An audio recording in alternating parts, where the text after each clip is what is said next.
नमस्कार दोस्तों, मेरा नाम है विक्रम सर। मैंने आपको संस्कार किसे कहते हैं, संस्कार के तत्व कितने होते हैं और संस्कार के प्रकार बताया था। और संस्कार के प्रकार को मैंने 5 भागों में विभाजित करके बता दिया था। और आज मैंने आपको बताया था कि कल मैं आपको एक-एक संस्कार के बारे में, यानी कि 16 संस्कार है, 16 संस्कार के बारे में पूरी तरह से बताने जा रहा हूँ। जैसे कि पहला संस्कार है जिसको कहते हैं गर्भधान। गर्भधान किसे कहते हैं? गर्भधान गृहस्थ आश्रम में प्रवेश या उपरांत या प्रथम कर्तव्य होता है। जैसे कि कोई जैसे उदाहरण के आधार पर आप बोल सकते हो कि आप जैसे शादी करते हो और शादी करने के बाद आपके घर में जैसे ही आपकी पत्नी प्रवेश करती है, उसके बाद में उनको सर्वप्रथम क्या होता है, गर्भ धारण करता है। और गर्भ धारण का मतलब है ना, गर्भ धारण करते हैं, उसका मुख्य उद्देश्य क्या होता है? गुणगान करना होता है, स्वस्थ होता है, सुंदर होता है, चरित्र होता है, संतान को जन्म देना होता है। तो ये कौन सा हो गया? गर्भधान। गर्भधान के बाद दूसरा संस्कार आता है जिसका नाम है पुंचवन।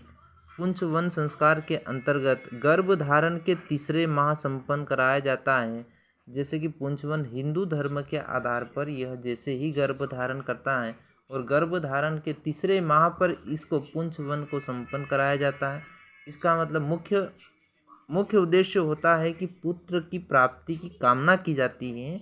इसमें यह होता है कि अगर जैसे कि कामना करते हैं कि अच्छी तरह से अच्छा बच्चा होना चाहिए, अच्छा पुत्र आना चाहिए।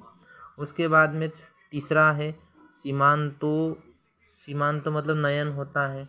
इसमें क्या होता है कि बालों को ऊपर उठाना होता है। इसमें क्या होता है कि जैसे कि अपनी पत्नी के बाल को उसका पति बालों को ऊपर उठाता है, उसका आशय क्या होता है इसका, किसका? सीमांतो नयन का आशय होता है कि सौभाग्य संपन्न करना होता है। गर्भ धारण के 6वें व 8वें माह 8वें माह में यह रीति की जाती है। इसका उद्देश्य होता है कि स्त्री को गर्भस्थ शिशु के प्रति सचेत करना होता है। अगला आता है यानी कि कौन सा? चौथा संस्कार होता है जात कर्म। जात कर्म में शिशु जन्म के तुरंत पश्चात, यानी कि जैसे ही बालक जन्म लेता है उसके जन्म लेने के तुरंत बाद उसका क्या क्या किया जाता है? जात कर्म किया जाता है। इसका अशुभ व्यक्तियों से रक्षा तथा बच्चों की दीर्घायु या अच्छे स्वास्थ्य की कामना की जाती है। जैसे अशुभ शक्तियाँ होती है, जैसे कि गांव में अभी वर्तमान में चलती है परंपरा की, किसी के नज़र ना लग जाए, है ना, तो वो सारी चीज़ें होती रहती है। तो उसके लिए इस है ना, यानी कि चौथे संस्कार में ये चीज़ें की जाती है।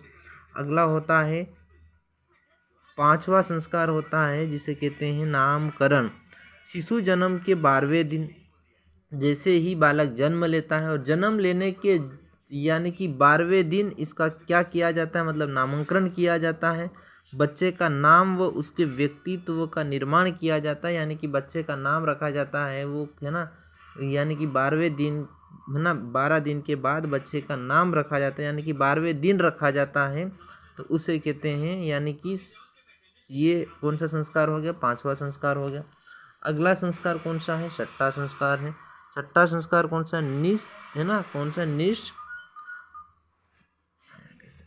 निष्क्रमण संस्कार।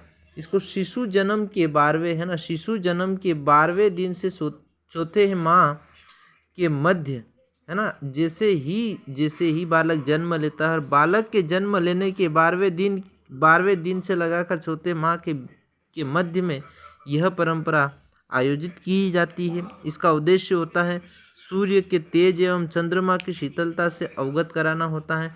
यानी कि बच्चे को क्या है कि जब तक जन्म होता है, जन्म होने के 12वें दिन वो कहाँ रहता है? घर में रहता है। घर में रहने के बाद उसको, है ना, 12 दिन से चौथे माह के मध्य में उसको, उसके बीच में क्या है कि बच्चे को सर्वप्रथम सूर्य की किरणों से, है ना, सूर्य की किरण और चंद्रमा की शीतलता से उसको क्या अवगत कराया जाता है और बाह्य वातावरण के अंदर उसको रखा जाता है।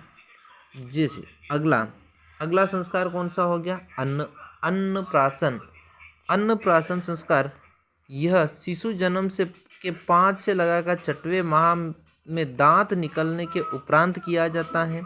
उद्देश्य शारीरिक मानसिक विकास हेतु आधार अन्न जल खीर एवं आदि खिलाना, है ना, खाना खिलाना शुरू कर देते हैं। अन्न प्रशासन यानी कि कौन सा संस्कार है ये? 7वां संस्कार। 7वां संस्कार में शिशु के जन्म के 5 महीने या 6वें महीने, 5 से 6 माह में क्या होता है कि बच्चे के दूध के दांत निकलना शुरू हो जाते हैं। जैसे ही उसका दूध के दांत मतलब निकलना शुरू हो जाते हैं तो उसमें क्या होता है कि उस बालक को, है ना, उस बालक को अन्न खिलाया जाता है, जल पिलाना, खीर खिलाना आदि खिलाने की परंपरा यहाँ से स्टार्ट हो जाती है। तो अपन कह सकते हैं कि बालक को जब खाना खिलाया जाता है तो 5 से 6 माह के अंदर उसको, है ना, यह परंपरा हिंदू धर्म में काफ़ी प्रचलित है, वर्तमान में भी है।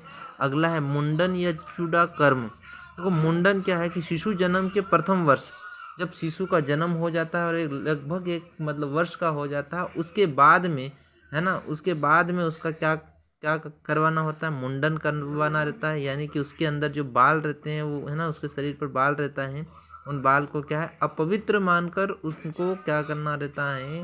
काटना रहता है। बालों में लगे कीटाणुओं को साफ करना रहता है। और दोस्तों सर्वप्रथम अगर उन बालों को, है ना, काट के इकट्ठा करके उसको किसी न किसी नदी में या फिर उन मतलब बालों को किसी गड्ढा खोद के उस गड्ढे के अंदर उनको गाड़ दिया जाता है। कहा जाता है कि सर्वप्रथम जो बाल उतारे जाते हैं उन बालों को व्यवस्थित तरीके से किसी न किसी जगह पर रख दिए जाते हैं। और, है ना,